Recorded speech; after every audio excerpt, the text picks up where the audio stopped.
Hello everybody, welcome back to 10-Minute Reviews. Jason here, bringing you today's video. So real fast, I don't want to make this too long for an intro, so I'm going to try and compress it. Thank you very much to our fans. Thank you very much to our patrons. Don't forget to check the links down below for links to today's book, any other applicable links.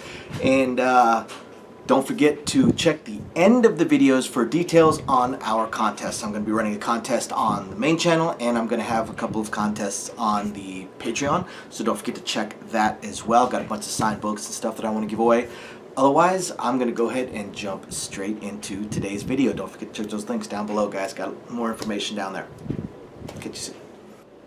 So for today's video, this one is going to be a fun one. For today's video, I want to talk about Beware of Chicken 3 by Casualfarmer. Now, those of you guys who have been watching for a little while know I'm a huge fan of the Beware of Chicken series now. The first one, I honestly don't remember how I stumbled across the first one, but it was incredible. And indie author, I think that was his first book. So of course this would be his third book. Now his first book was amazing, and it just gets better. Despite how huge my reading list is and how hard it is for me to keep to stay up to date with my reading list, this is a series that I've reread quite a few times. I've reread the first book quite a few times, reread the second book quite a few times. Haven't reread the third book yet, but I do intend to. It stays on my Kindle. Just absolutely amazing. Absolutely amazing. If you're watching 3, then you've probably read 1 and 2, so you know this is a tiny bit of isekai, in that the character was isekai over from our world, but it's barely touched on in the first couple of books. And then you also know it's a cultivation book with some very interesting animals, and you might have already realized that there's some tie-ins with the Chinese zodiac that most of us are familiar with. And it's also somewhat of a comedy. Now, one thing I will say, especially after book 2, is that I'm really hoping that at some point he spins this off and has at least a novella, if not a side book, a spin-off book, entirely based around Big D. Cool character. A lot of fun. Of all the animals involved in this, Big D is the chicken to beware of. But the main character also, Jin, is definitely a focal point. And this book is cool because we've expanded out this cast of characters, not just the animals, but other friends that Jin has managed to make, while at the same time he has kind of proven himself to be some sort of hidden master. Now in book 2 we started to realize that was mostly based on the fact that he didn't want to be a cultivator, and that what he was doing with his chi energy as a farmer was in a way almost healing the land, and some of his power is just simply based on how deep of a connection he has with the land. The land itself will help him, and you sort of realize, especially in book 3, that while he is he has become a powerful cultivator in and of himself, if he remains within the boundaries of this land that he is healing, his power is even higher. His abilities are even higher because he has the land itself to call upon.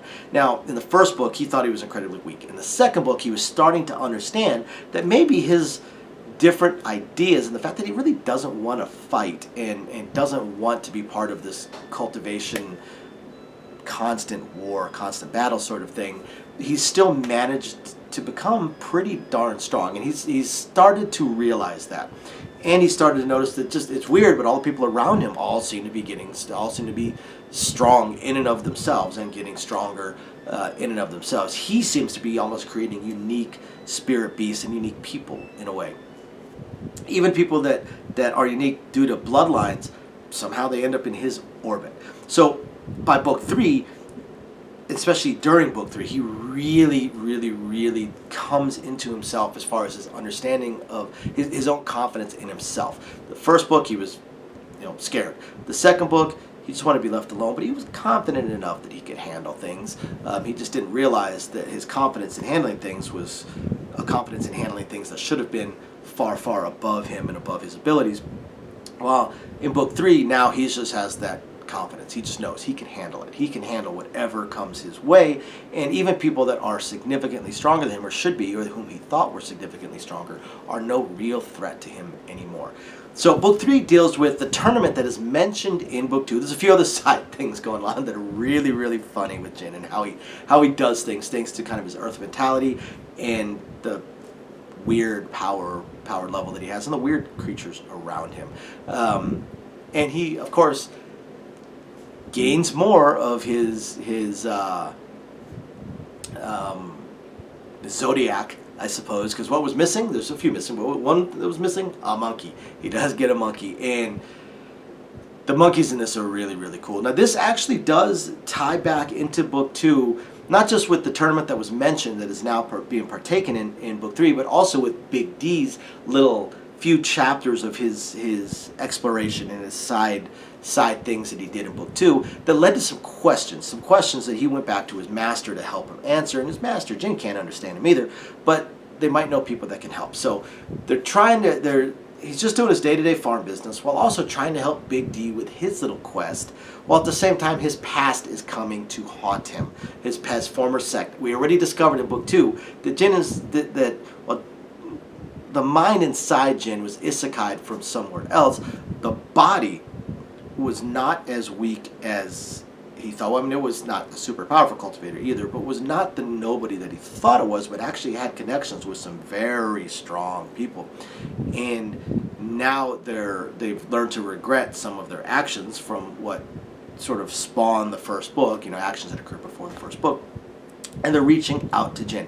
We also finally get a little bit of a mixture of the original Jin and the new Jin, and their mentalities, the mentality of the one that our Jin replaced, and how they could blend together. And we learn more about the past of the original Jin and this extremely powerful cultivator that was sort of familial with Jin. Of course, that leads to some absolute utter hilarity. The very end of book 3 is a riot. Plus a few things that go on, some enemies that are made, some attacks on his friends that unfortunately for the attackers occur just as Jin is arriving to see his friends. So him and Big D step into it, and amazingly enough, we even meet beings that we meet cultivators, mortal cultivators in this, that are actually more powerful than Big D, although he can certainly hold his own always. And when you look at the totality of I guess you could say the menagerie that is surrounding Jin, it's a pretty damn powerful group. And then you've got Jin himself, plus all of his friends, but just his little menagerie. You can tell that the farm, not just because of Jin, but the farm itself is probably one of the safest places on this entire damn planet, because you've got this group of spirit beasts that are all very loyal to Jin, very loyal to the farm and to each other, and will of course fight to defend it. Plus the land itself is very loyal to Jin, and the farm is sort of the center point of everything that he did for the land. So it's really starting to coalesce in this extremely powerful group led by this extremely powerful person, and yet we still have a lot of mysteries in place. So I've been told that book 4 is not that far out, so I'm really looking forward to it. And guys, if you haven't read Beware of Chicken, what the hell is wrong with you? This series is amazing. It's hilarious. It's awesome. It's just great. Go check it out. Stop watching this and just check the link down below. Go read Beware of Chicken. Thanks everyone for watching. We'll catch you next time. Bye now. Welcome back. So for our contests. So for the contest here on the main channel, I'm going to be running 2 contests for this month. The contest will end at the end of April. Just email me at reviewsin10@gmail.com. Put contest in the subject line so I do not skip past it. I do get a lot of emails. And I'm actually going to be running 2 contests. Email me for the first contest. Email me your suggestions for 4 categories of books. You don't have to send me 4 suggestions. Some people don't read certain categories, and that is certainly fine. Just email me your suggestions of books that I have not reviewed. Doesn't mean I haven't read them, but that I have not reviewed, in 4 genres: sci-fi, lit RPG, cultivation, and the harem lit. Of course, I'm missing fantasy, but that comes up a lot with cultivation and with lit RPG and with the harem lit, so I'm just kind of leaving that one out. And I will pick of my favorites out of that. I will pick a winner, and I have a signed copy of Advent 9 by T. Allen Horn, and that will be going to that winner. I do actually have a bunch of books for further contests as well, but it's a signed copy of Advent 9 by T. Allen Horn that I will send out to the winner. And the second contest going on the main channel is pick a book. Pick a book that you've read that I have not reviewed, and email me a quick little personal review. If you can talk me into reading that book, the winner of that one will receive a signed copy of J.J. Thorne's Apocalypse Assassin, right? Yeah, Apocalypse Assassin, which I've reviewed this one. I've also reviewed Advent 9.